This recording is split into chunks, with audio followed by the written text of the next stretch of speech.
We are live.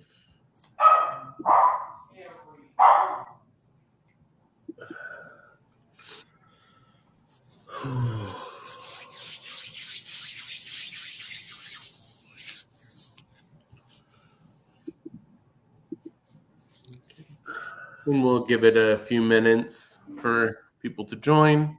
This meeting will be recorded and will be on the Facebook event. And I'll leave it up until after auditions are over. So anytime between now and then. And if you're watching this after this live stream has ended, you can still put questions in the comments because I do monitor those and we can get you whatever answers that you need. Sounds good.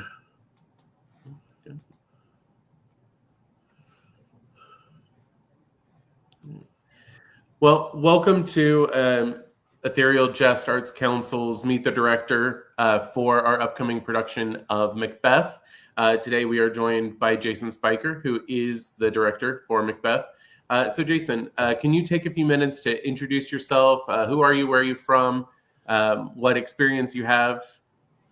Yeah, my name is Jason Speicher.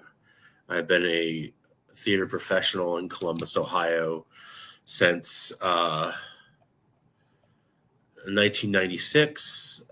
I've been working pretty steadily in theater since then. I've directed, I've acted, I've directed multiple shows across Central Ohio. And as far as Italy, I have my BA in theater from Ohio State, and I am working on my master's in film studies at Tiffin University. I have been living in Columbus since 1996, but I come here by way of Dayton, Washington, D.C., and all the way to Italy, where I was born. So my dad was an Air Force sergeant, so we traveled. I'm an Air Force brat. So yeah, that's really all about me. Very cool. Okay, so who are the members of your team, of your creative team? Right now, I have Travis Williams, who is my set designer. I have Kathy Rail as my sound designer. I have William Scarborough as my dramaturge. I thought it best to have a dramaturge as we're moving into classical theater, which is something I know the company hasn't done as often, and also it can be intimidating, especially Shakespeare, to actors who feel they aren't as experienced. And I have my stage manager is John Quigley, and let's see, my fight director is David Gonzalez. He is out of Chicago. And my costumer is Carolyn Speicher, who is my wife. That's all my team as of yet. Very cool. So for those who may not know, what is Macbeth about? Or in your words, what is the story? And also, what is different about the classic version of Macbeth and this version of Macbeth? Okay. Macbeth at its core is about a play about someone who lets their ambition take the best of them and extends his reach beyond his bounds, and his greed and ambition become the downfall, his own downfall, and also the downfall from Scotland, where the play is originally set, and how that his ambition twists him to, one, not trust the people that helped him get to where he is, but also it slowly the guilt and ambition slowly drive him mad. And there is a And the difference between the classical setting is obviously it was originally an Elizabethan play, so it was set in the globe. Costuming was done as per the Elizabethan clothes. They did not have like special costuming for a play. But I am taking that the setting for the play and moving it into a dystopian like cyberpunk future, because ambition and greed and corruption are prevalent in that genre of literature, and I feel it would mesh well with the play itself.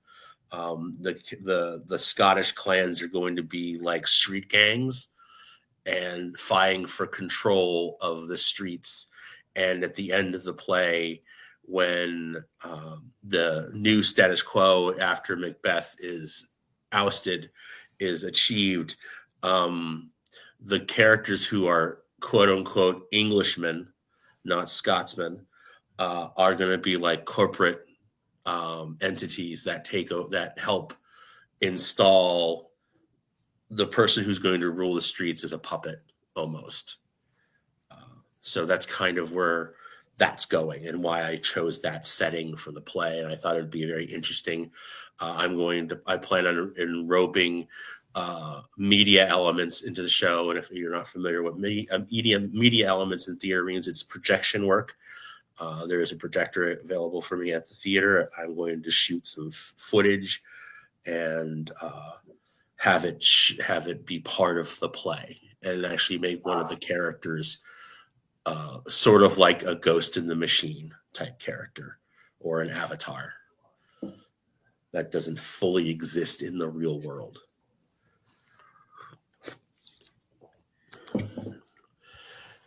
So yeah, that's that. Yeah. So you touched a little bit on this, but I wonder if you could expand more about why this play now. Why does Macbeth fit, or why is it a timely choice to be producing now, especially out of all of the plays that Shakespeare wrote, or even his contemporaries? Why this one today?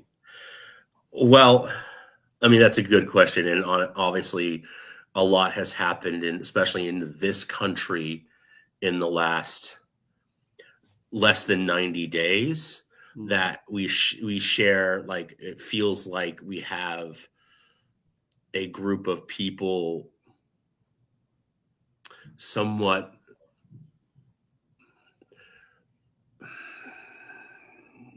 to use lack of a better word, corrupting our government in a way that seems, at least to me as a director, and as detrimental to the actual like nature of our government and our society. So that Macbeth kind of echoes that idea, because when he takes power, things start to go wrong. It becomes he is somewhat of a cult of personality when he takes over the crowning the kingdom, and quickly enacts things that he either removes or drives away people who detract from him, or question him. Anybody whom he thinks may or may not try to usurp power from him, he eliminates. So and so I feel that the parts of those play reflect our society at this tipping point we're at right now, and it's almost a cautionary tale if we allow people don't pay attention to what's going on, or choose to, or just feel that this is what should be going on, because even in the play, Macbeth has supporters. He doesn't alienate the entire like world, like realm of Scotland. He has supporters. At the end of the play, there is essentially a battle between Macbeth's army and the army of people who wish to take control from Scotland again. So there is in effect a coup that happens. So it's just a matter of like, that's why I feel that this play specifically is why it was like, when I presented the idea for this play a year ago, did I feel that I still feel that this was a cautionary tale of giving into cults of personality and just following things blindly and not making educated decisions and thoughts. And now that we are in the world we are living in a year from then, I feel it's even more important to say these things and show these things on stage. Uh, I'm a firm believer that all art is political, and this just happens to be perfect for the time we live in now. Yeah, yeah, it is. I do find it very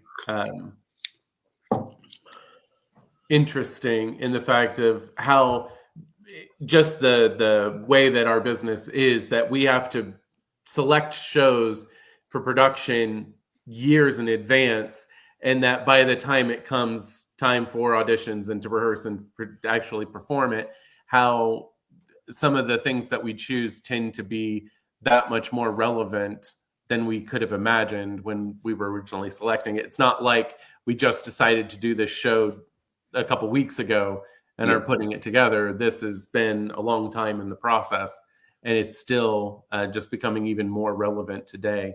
I've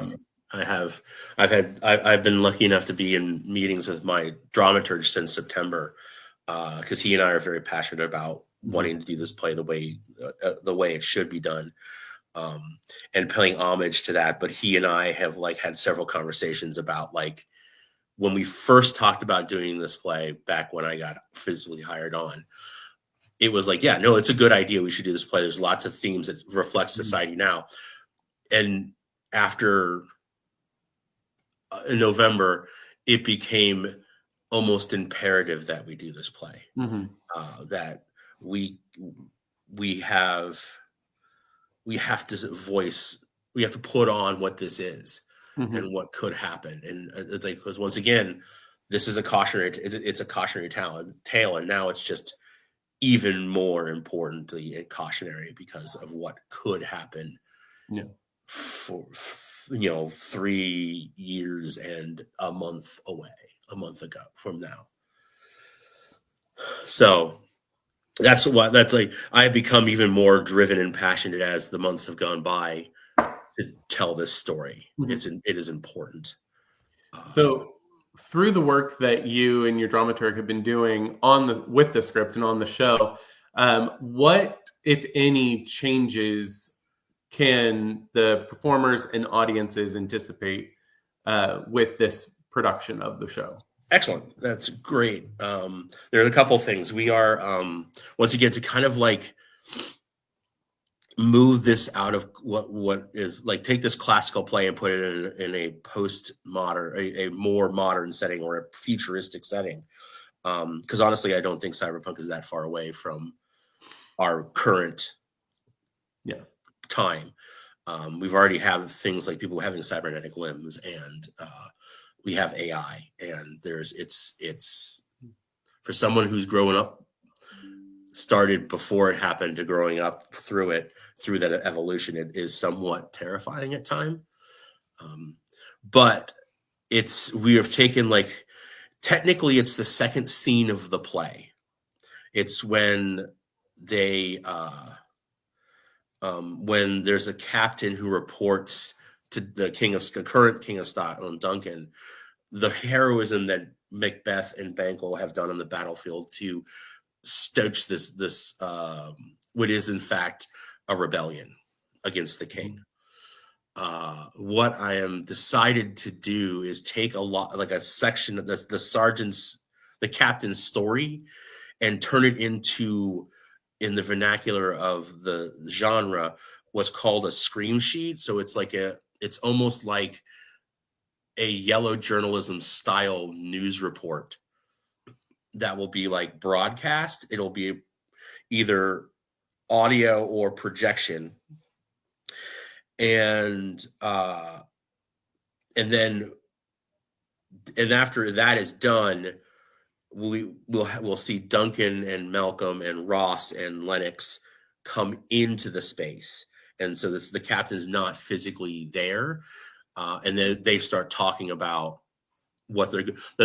how brave Macbeth is and how they're going to honor him, and so that's one section of how that's going. And we're also going to. I'm in talks with the Ohio Media School that we're going to finalize on Monday. They're going to come in and shoot the battle, and that will be projected not for the entirety of the house, because we're talking, that's like 30 minutes of footage, which is a lot, but probably it'll start like 10 minutes before what will be curtain. So it'll be playing and the audience will see the elements of this battle. And then it will keep playing through the sergeant's, the captain's description of what's going on. And then that will cut as the live actors enter stage. So we have that, like, I'm kind of like initiating a prologue, but also tying it, that prologue is also part of the story. Like it is part of the play itself. And then as I mentioned earlier about having a Ghost in the Machine AI character, one of the witches is going to be like that type of character. So the magical elements that are in the play are going to also be like technomancy, so technological magic. We're going to have, and also one of my thoughts with Hectate, which is at the later part of the play, is having Lady M come out and pantomime action as they're talking, and having Hectate's voice be layered members of the cast, mostly the female members of the cast, all stacked on each other, so it sounds like everyone's yelling at Macbeth because that character interacts with Macbeth. That's where that's kind of where that elements are going, and so the captain's speech is going to be written in the genre's vernacular, not Shakespeare's words. My dramaturge and I are currently working on that now because we needed to be ready for when we go into rehearsals. This is not my first time of doing this before. When I was at OSU, I had what they called, it was a lab series, which is like the undergrad student produced plays, and I had taken Falstaff and Prince Hal's story from Henry 4, 1 and 2, and a little bit from Henry 5, and put that together to tell their story, those two characters together, because Falstaff becomes more than just a mentor. He becomes a father figure to Prince Hal, because his father is too busy being king. And then as Hal is coming to terms with the fact that he's going to be king, I wrote a monologue for that actor in what would be vernacular of our day, not in I didn't use iambic pentameter. I didn't use Elizabethan English. I used modern English, like true modern English. Technically, Elizabethan is modern English. So this is not something I like that idea, because it pulls the audience out, not of the play, but of the language. So I may find other ways to insert that type of thing in to the play itself, because Shakespeare has a rhythm that sometimes could drone and make the audience kind of like not go to sleep, but kind of like check out a little bit. So I need things to help them snap back into the play. So with that, you're planning to have some sections in the original Shakespearean vernacular and some sections in a more modernized. Yes, So it'll the majority flow. of the play is going to be Shakespeare's vernacular. I'm not going to rewrite Shakespeare because Yeah. I am not smarter than Shakespeare. He did a great job with that play. I don't. I just want to take sections of pieces of it, and if it's only the captain's speech at the beginning, it's only the captain's speech. But if So if I find other spots where I think like, what if we did this? it's I'll spaces do where that. it supports the action of the play, Yeah. not just trying to do something different to No, be. I'm not doing that. Like nothing. Yeah. I don't like doing things to be arbitrary. To Mhm. do it just to do it. Everything I do has purpose because even if I don't think it has purpose, an audience member is going to think it has purpose. That Yeah. it's like, it's like audience, like it isn't like I'm just doing it to do it because the audience is in my head when they come and see the show. So they're going to be like, why is he doing it this way? Yeah. And if I don't have a good answer for that within the performances that are happening in the direction of the play, I've actually not done my job. I've just Yeah. I have made something that's cool to me and not to anybody else, and that's not the purpose of theater at all. Uh, so yes, nothing will be arbitrary. Everything will have purpose. I'm a big fan of that, and one of the reasons why I have a dramaturge is because Will is he is getting his graduate his master's in English. He's done a lot of work with Shakespeare. He's done papers on it Mhm. and presented at conferences on Shakespeare. He is going to keep me honest with that. So I don't, because that's what it was. I wanted to make sure I had people on my staff, on my production team to keep me honest. So I don't just do stuff because I think it's cool. Mhm. Yeah. So, for those who are interested in being a part of this production, what will the audition process be like? So I'd like you to memorize a monologue, or at least have a monologue ready. If you're not perfectly memorized, I'm not going to freak out. And don't freak out because that just puts way too much strain on you. Mhm. Make sure you have it with you. Tell me you need to reference it. I'm not going to get mad. I just want you to do the best. Stay in character. Mhm. Um, I want you at least to attempt to memorize it, and because I'm checking to see how you as an actor handle the language of Shakespeare.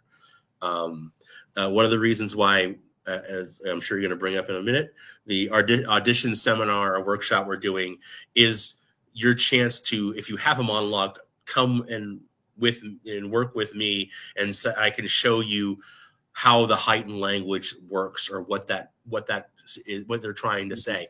And if you don't have a monologue, because I understand looking through Shakespeare and trying to find a monologue without just like random Google searching male Shakespearean monologue and getting tons of stuff, and you might not know what you're picking. My dramaturge will be there, and he will have monologues like pulled out, and you can and he with other with the actors who are auditioning or thinking about auditioning can look through them and make selections about what he thinks, what you and he think best is for you as an actor.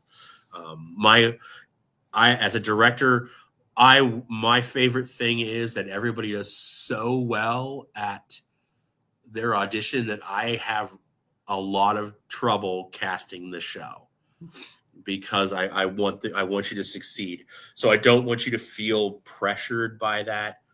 I want you to like find something and then attempt to memorize it. It doesn't have to be super long. Um, Honestly, 2 minutes max, because it's just the longer you go, the more you have to memorize.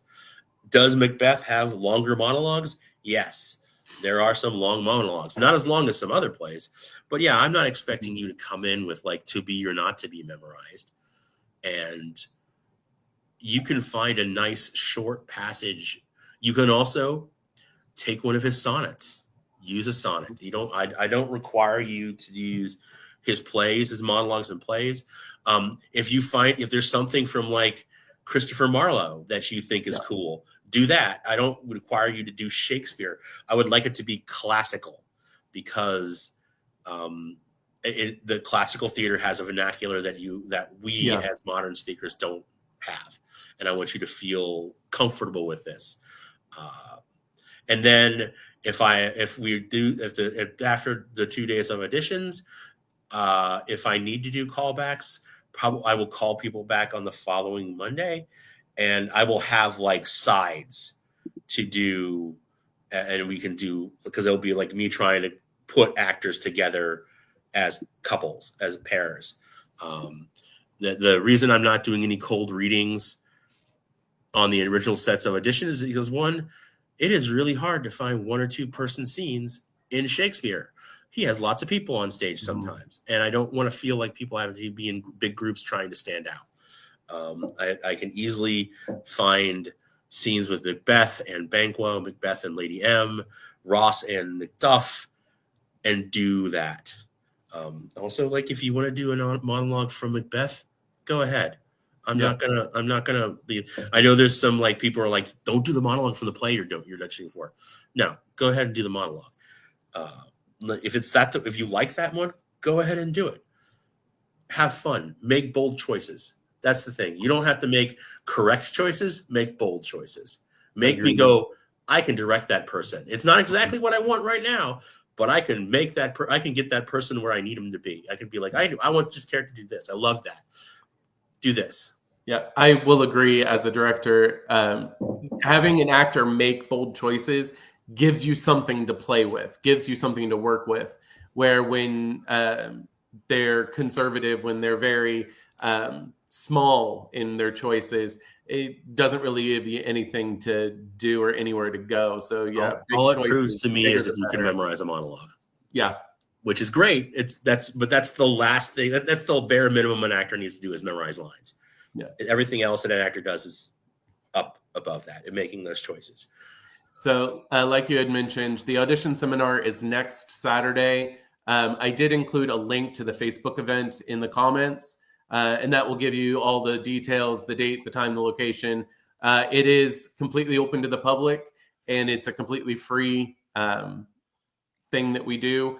Also, if you're not planning to audition for Macbeth, but you just want to practice auditioning, the audition seminar is there for that as well. Now, I would suggest that if that is your intent, that you communicate that when you arrive, but that is always an option. And auditions themselves will be the following weekend on March 1st and March 2nd. The audition application will go live on Monday, where you can sign up and indicate what characters you're interested in and when you're available, as well as for auditions, as well as list out all potential conflicts that you have with the rehearsal schedule. And as you had mentioned, potential callbacks on Monday the 3rd. That's only if we need to see a couple people's test chemistry. So far, I don't think we've held any callbacks for any of our shows, but it's always there on the schedule in case they're needed. And if we do callbacks and anyone that is invited to the callback will be communicated to or invited directly. So what is the timeline from auditions to when the cast is decided? My goal is after auditions are done to have my final decisions by that Wednesday. So it would be the 5th. I would like to have the cast announced as no later than like the following Saturday. Like I'd like to send out like, hey, I'd like you to be in the play. So I can, because I would like to start rehearsals on the Monday. So that would be the 10th. Because I want to give, like, normally I'm a fan of shorter rehearsal times, but I feel for this play and the weight of what we want to do with it, taking some extra time in rehearsal. And also 1 week is going to be taken up with just stage combat and fighting, and we're getting that done. So I want to make sure that I have that built in to be like, okay, I don't have to worry about rehearsing all these scenes this week because I have my fight director down to get all the choreography done. Mm-hmm. And I want him to have the time to do it. So yeah, we're going to start a little early, and then we're just going to, we will probably do a table read, and then we'll get up on our feet and do some movement around. And then probably the first week, maybe on that Thursday, I will sit down and we'll do some table work after you guys have, after the cast has had time to like be with the script and move around and do the lines, do the play a couple times to talk about character, talk about intention, talk about the stuff that like sometimes isn't as readily apparent in Shakespeare's plays because we're not used to the vernacular. It's very easy to take a modern play and be like, I know what my character's intention is because it's right there. I can see it.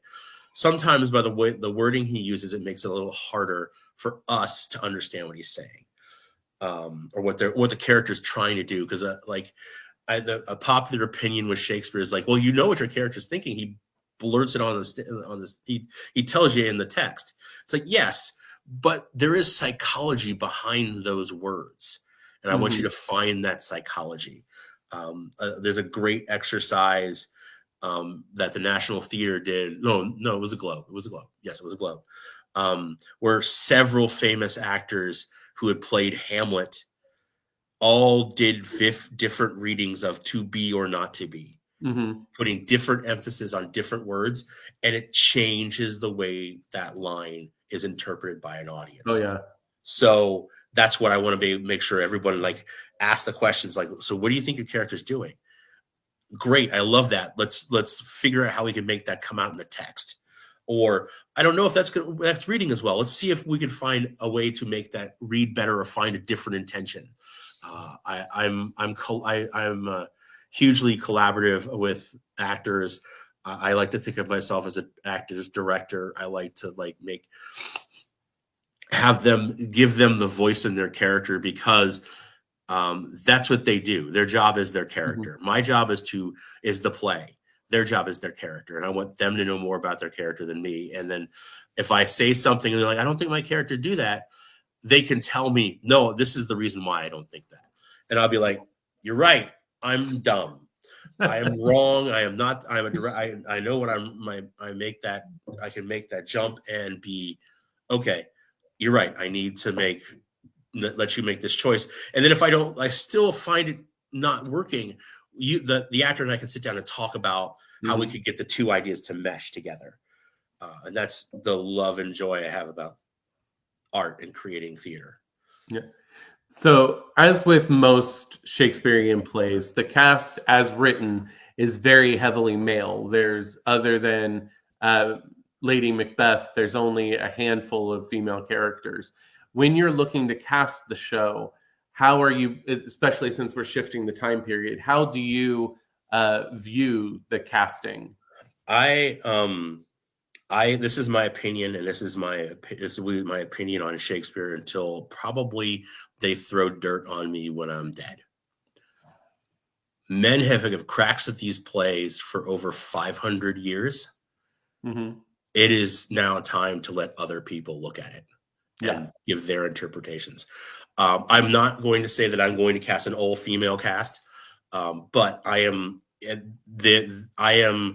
going to cast the right actor for the right place. And if it is traditionally a male character that I cast a woman in, that's my choice. And I will defend that to the day I die. I also once again, there are things about the play that make sense for a modern interpretation that they should be not the traditional casting. Yeah.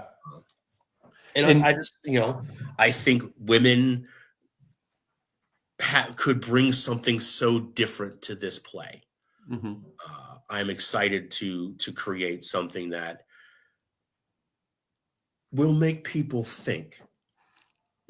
Well, and I know that it's kind of in certain circles a curse word these days, but having a diverse and inclusive cast that better represents our community in this context definitely helps the audience to connect with the story, connect with the journey that the characters are in, to be able to better empathize with the choices that they make, even though you may not make the same choices that Macbeth or Lady Macbeth or any of the other characters make.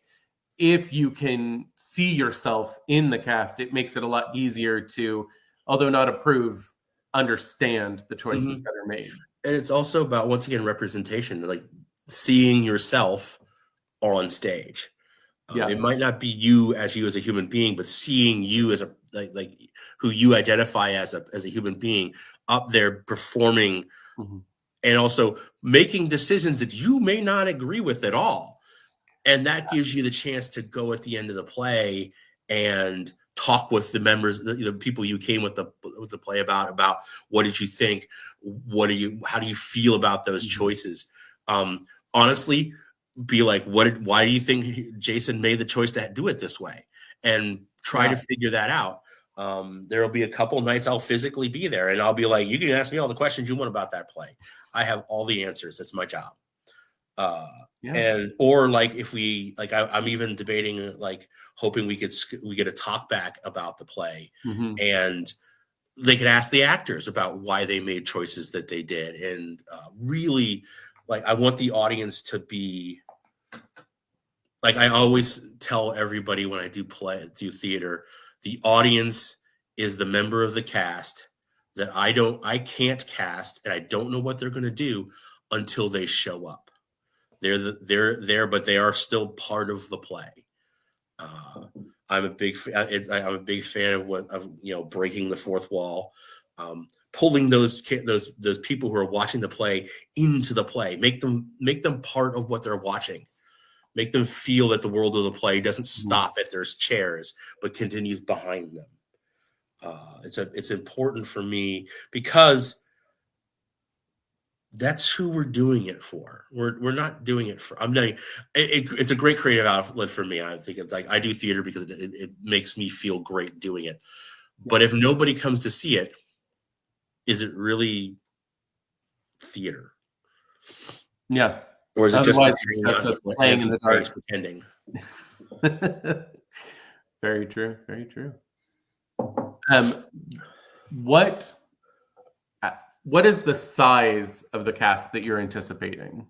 I am going to do some doubling. I'm hoping to get, because once again, I'm tempering the fact that like the space I am in does not have a lot of backstage space.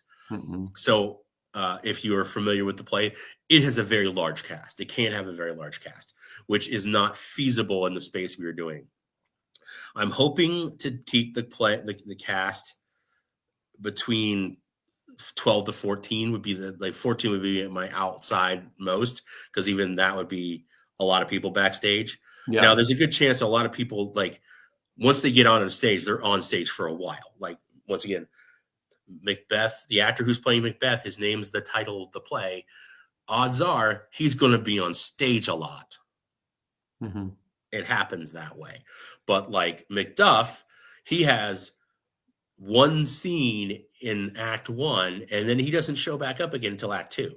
So he's got to sit backstage, or I have to double cast him. And once again, do I double cast that character, with the actor and another character, because once again, he is an important part of the play. So that, like, do I want to confuse the audience? But there are multiple different Scottish lords. I've actually cut Donalbain from the play because he only is in one scene and he's never heard of or spoken about again after that. So I've kind of cut him and put the lines that he would have onto Malcolm, because his big scene is with Malcolm. Mm-hmm. So I might just make that like his, what am I going to do after my father's been murdered, in like Malcolm's monologue. And then, but I'm casting Duncan and Old Seward. They're going to be the same actor because of this through line of power. Mm-hmm. He is the king of Scotland, and now he's going to be this entity that's going to be the power behind the throne. So I'll probably cast the witches will be recast as the murderers. The double cast as murderous. One is traditional, and two, it's easy.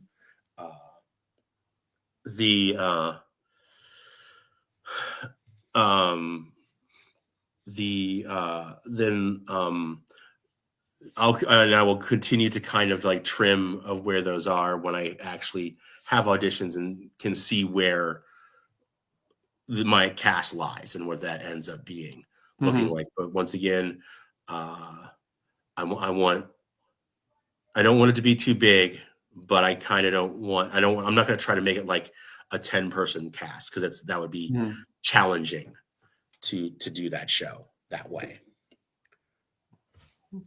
We did have a question from Willow, who wanted to know if cold readings will be from Macbeth. So if we do cold readings at the like right now, Willow, auditions are monologues. So find a classical monologue for yourself. If you can't do that, try to get yourself to audition workshop to do to find something for yourself. If I do callbacks, they'll be cold readings, probably from Macbeth. It would be the easiest thing for that because I would be looking for inter-actor chemistry in certain roles.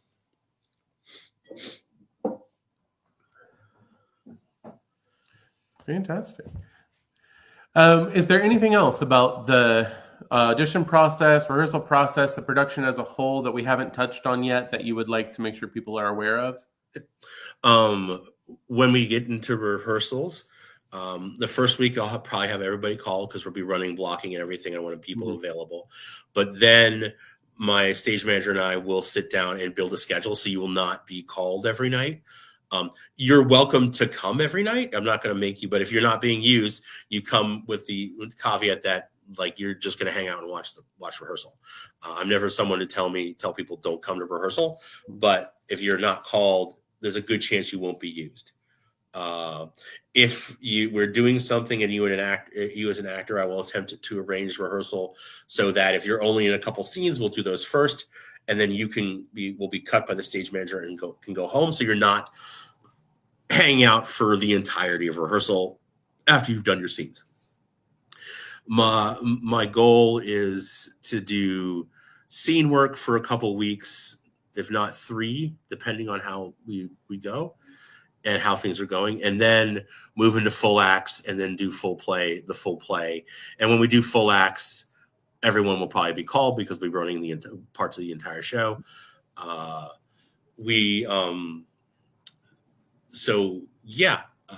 That's really the rehearsal process. I respect actors' time.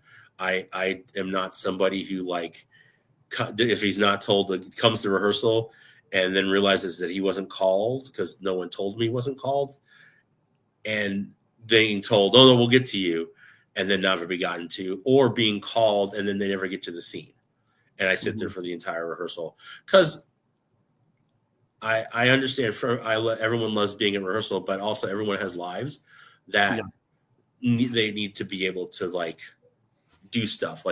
There are times when I'm like, I would rather be working on my stuff for my grad school than being here.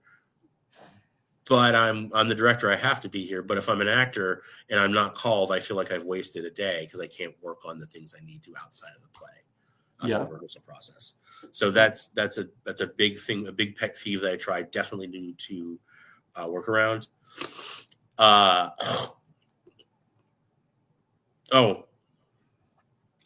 also want to say for those people who feel they can't be at the audition process, if they want to submit video auditions to us, I'm sure Brian can set something up because I fully understand people have lives and I want to audition for the show, but I can't come that weekend. Do a self-video audition. What we've already stated in the play, one of the character is projected, so they're going to be a video. So that helps. That will give that person a little bit of an up if they want to work with camera. Don't feel you have to get yourself a camera. Your phone is fine. Just make sure you pay attention to the lighting that you're going to do it in and your angle, and give the best performance you can on video. I guess also the nice sign about recording yourself is if you don't like your first take, you could do it again. Very true. Yeah, and anyone who would like to submit a virtual audition can do so You will still need to fill out the audition form, the audition application, and in it, it specifies the deadline and all of the requirements for that audition method. And anytime between now and auditions, if you have any questions, you can either email us at info@etherealjust.com, or you can just put in a comment in the comment section on this video, and we can get back with you as quickly as we can on that as well. Before we wrap up, is there anyone watching who has any questions on anything that we've touched base on?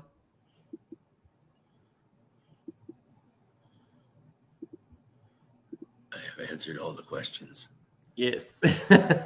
Okay, great. Well, like I said, if you have questions after this, feel free to email us or put comments in the comment section of this video. Otherwise, the audition application will go live on Monday, and the audition seminar is next Saturday, the 22nd. The link to that is in the comments of this video.